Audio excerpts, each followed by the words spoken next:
So what's up, good afternoon mga kabugo. Ayan, good afternoon. So for today's video mga kabugo, andito tayo sa Naval Public Terminal. So ayan, ayan kung nababasa nyo,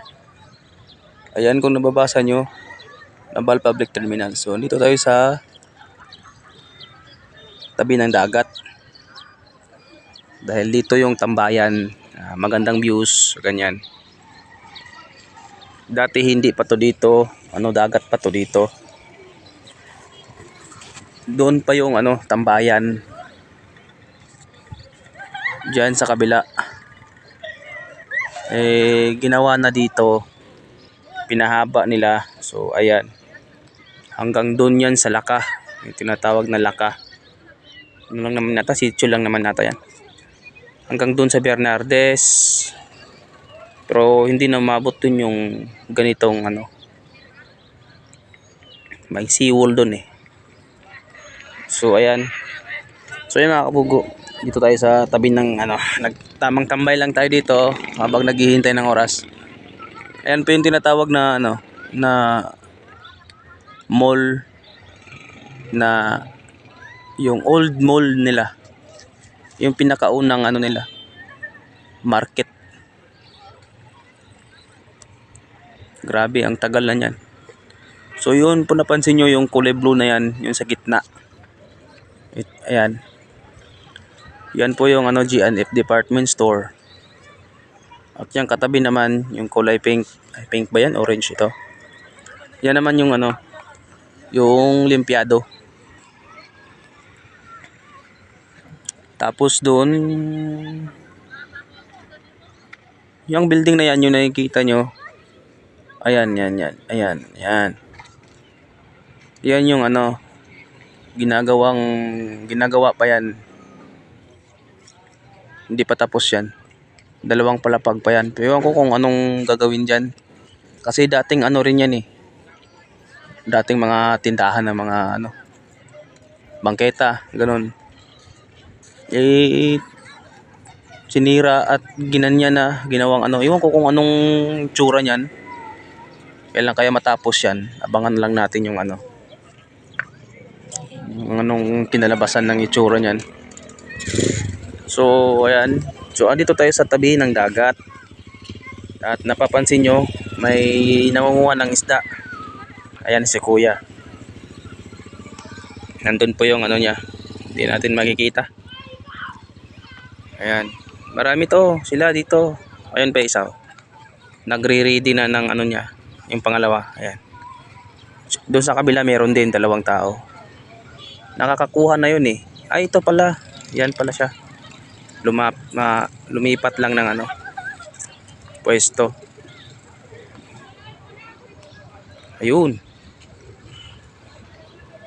Nakakuha na yan sila kanina. Hindi lang natin na-videoan.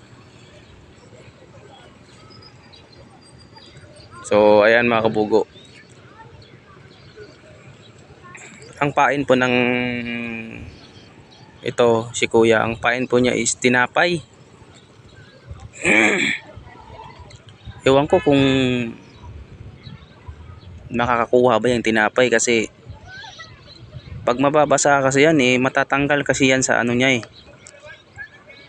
Pero imposible pa rin.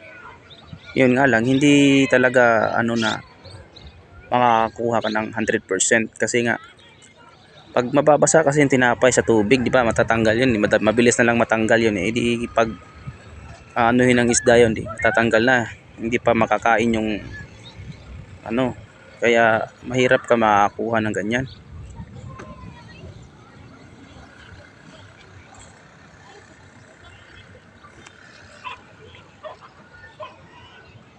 Pero yun nga lang, makakuha ka iilan-ilan lang.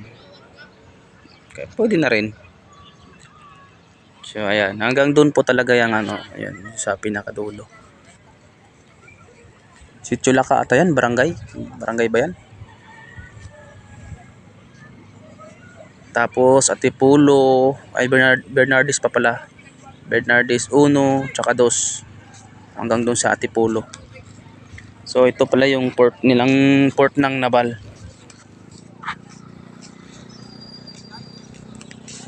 Yan, kung napapansin nyo, may dalawang barge.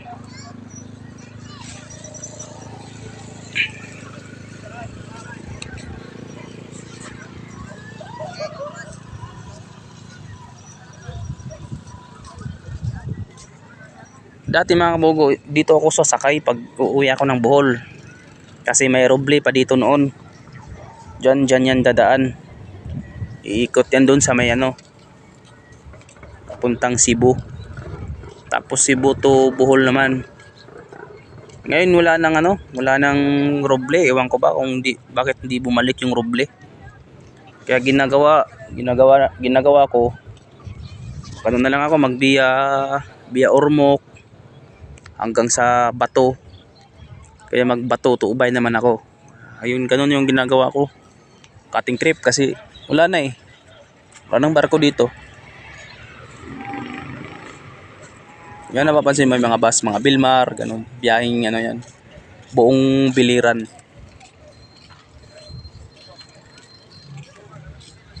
Ito pala si Badi, mga kabugo. Ayan. So ayan mga kabugo, thank you so much mga kabugo, at sa susunod nating update mga kabugo. Ayan.